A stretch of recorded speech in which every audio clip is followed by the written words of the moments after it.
Hi friends, welcome to Indian Recipes Tamil. நம்ம இன்னைக்கு ரொம்ப டேஸ்டியான பிரேக்ஃபாஸ்ட் ரெசிபி பார்க்க போகிறோம். இது ரொம்ப வித்தியாசமான ரெசிபி.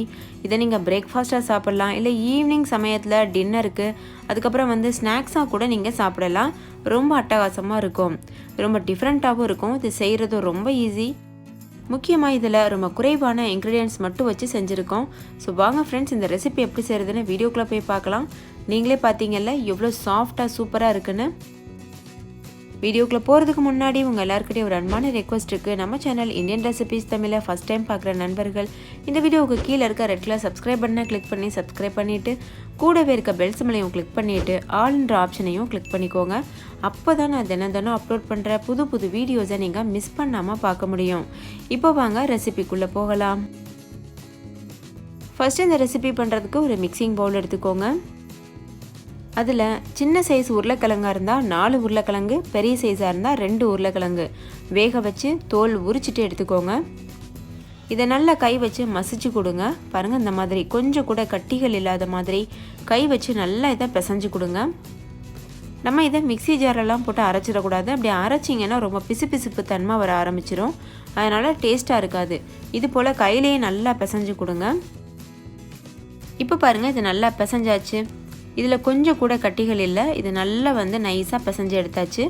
இப்போ இது இருக்கட்டும். இதில் தேவையான அளவு உப்பு சேர்த்துக்கோங்க. ஒரு அரை டீஸ்பூன் அளவு உப்பு சேர்த்துருக்கேன். கூடவே 2 டேபிள் ஸ்பூன் அளவு அரிசி மாவும் சேர்த்துட்டு நல்லா நைஸாக பிசைஞ்சு எடுத்துக்க போகிறோம்.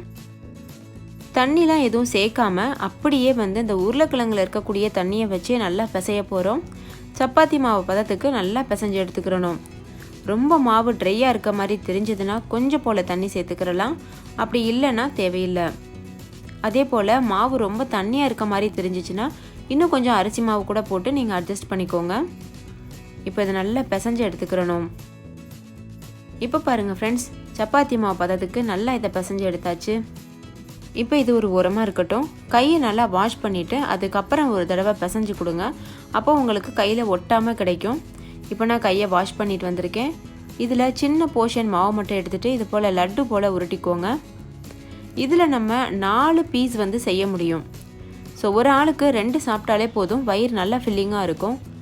2 பேருக்கு தேவையான அளவு தான் இன்றைக்கி நம்ம செய்கிறோம். கையில் இது போல் வச்சு நல்லா உருட்டி ஒரு பந்து மாதிரி செய்துக்கோங்க. மீதி இருக்க எல்லா மாவுலையுமே நம்ம இதே போல் சின்ன சின்ன போர்ஷனாக எடுத்து பண்ணிக்கிறணும். பாருங்கள், அந்த மாதிரி. ஸோ நீங்கள் நிறைய பேருக்கு செய்கிறீங்கன்னா அளவுகளில் நீங்கள் அதிகப்படுத்திக்கிறலாம். இப்போ சின்ன சின்ன உருண்டையாக நம்ம 4 உருண்டை தயார் பண்ணியாச்சு. இப்போ அதிலிருந்து ஒரு உருண்டை மட்டும் எடுத்துகிட்டு இது போல் தட்டி கொடுத்துட்டே வரணும். கொஞ்சம் சப்பாத்தி மாதிரி சின்னதாக இது போல் தட்டி கொடுத்துட்டே வரணும். நம்ம பிளேட்லலாம் வச்சு திரட்டணும்னு அவசியம் கிடையாது. இது போல் உள்ளங்கையில் வச்சு நீங்கள் ப்ரெஸ் பண்ணாலே போதும். இப்போ இது போல் நல்லா தட்டினதுக்கப்புறமா இதில் நம்ம கொஞ்சம் போல் ஸ்டஃபிங் வைக்க போகிறோம். நான் இதில் கொஞ்சம் போல் துருவின சீஸ் வைக்கிறேன். உங்களுக்கு எந்த ஸ்டஃபிங் வைக்க விருப்பம் இருக்கோ அது நீங்கள் வச்சுக்கிறலாம். சீஸ் வச்சிங்கன்னா இன்னும் நல்லா ரிச் டேஸ்ட்டோட ரொம்பவே க்ரீமியாக சூப்பராக இருக்கும். இப்போ பாருங்கள், இது நல்லா க்ளோஸ் பண்ணியாச்சு. க்ளோஸ் பண்ணிவிட்டு மறுபடிக்கும் ஒரு தடவை நல்லா உருட்டிக்கோங்க. இதே போல் மீதி இருக்க எல்லா உருண்டைகளுக்கு உள்ளேயுமே நம்ம ஸ்டஃபிங் வைக்கணும். நான் சீஸ் ஸ்டஃபிங் தான் வைக்க போகிறேன். உங்களுக்கு வேணும்னா நீங்கள் ஆனியன் ஸ்டஃபிங் இல்லைனா உருளைக்கிழங்கு ஸ்டஃபிங் கூட வைக்கலாம். நம்மளோட விருப்பம்தான். இல்லை சின்ன சின்னதாக காய்கறிகள் கட் பண்ணிவிட்டு கூட வைக்கலாம். அந்த மாதிரி காய்கறிகள் வைக்க போகிறீங்கன்னா லேசாக அதை பாயில் பண்ணிவிட்டு கொஞ்சம் போல் அதில் உப்பு மிளகாத்தூள்லாம் போட்டுட்டு நீங்கள் உள்ள ஸ்டஃபிங் மாதிரி வச்சுட்டு உருட்டி செய்து கொடுக்கலாம்.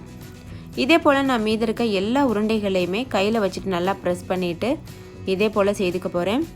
பாருங்கள், 2வது உருண்டையும் நான் உங்களுக்கு செய்து காமிக்கிறேன். இதுலேயும் நம்ம சீஸ் கொஞ்சம் போல் வச்சிடலாம். இப்போ இதுலேயும் சீஸ் வச்சாச்சு. இது போல் மெல்ல இதை க்ளோஸ் பண்ணணும். பாருங்கள், இந்த மாதிரி. இது ரொம்ப ஈஸி தான். உருளைக்கிழங்கும் நம்ம அரிசி மாவும் சேர்த்து தான் பண்ணியிருக்கோம். ஸோ க்ளோஸ் பண்ணுறது உருட்டுறதுலாம் ரொம்ப ஈஸியாக இருக்கும். கஷ்டமாக இருக்கும்னு நினைக்க வேண்டாம்.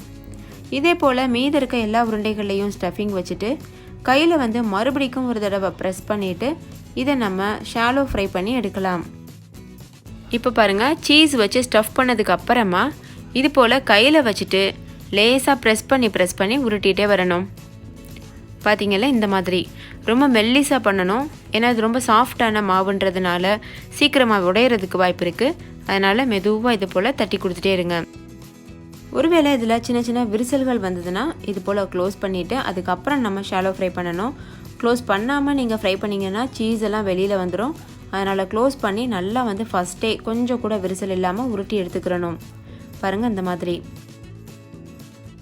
அவ்வளோதான் ஃப்ரெண்ட்ஸ். இது இப்போ நம்மளுக்கு சுட்டு எடுக்கிறதுக்கு தயாராக இருக்குது.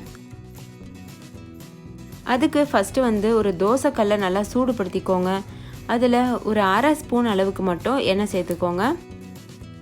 பாருங்கள் இந்த மாதிரி. நான்ஸ்டிக் டவாவில் பண்ணிங்கன்னா உங்களுக்கு எண்ணெய் கூட தேவைப்படாது. இல்லை நீங்கள் எண்ணெய்க்கு பதிலாக பட்டர், கீ இதெல்லாம் கூட சேர்த்துக்கிறலாம். இப்போ நம்ம செஞ்சு வச்சுருக்கிற மாவை இது மேலே வச்சுட்டு ஷாலோ ஃப்ரை பண்ணி எடுக்க போகிறோம். இதை நம்ம டீப் ஃப்ரைலாம் பண்ணணும்னு அவசியமே இல்லை. ஷாலோ ஃப்ரை பண்ணாலே ரொம்பவே டேஸ்டியாகவே இருக்கும்.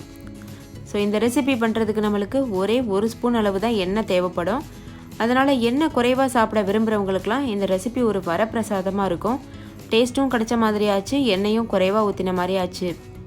இப்போ இதை 2 பக்கம் திருப்பி விட்டு 2 சைடும் நல்ல கோல்டன் ப்ரௌன் கலர் வந்ததும் வெளியில் எடுத்துடணும். மீடியம் ஃப்ளேம்லேயே வச்சுட்டு ஒரு சைடு 2 நிமிஷம் வேக வைங்க.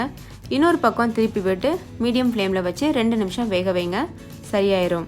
ஏன்னா அரிசி மாவு சீக்கிரமாகவே வெந்துடும். உருளைக்கிழங்கு நம்ம ஏற்கனவே வேக வச்சிட்டோம்.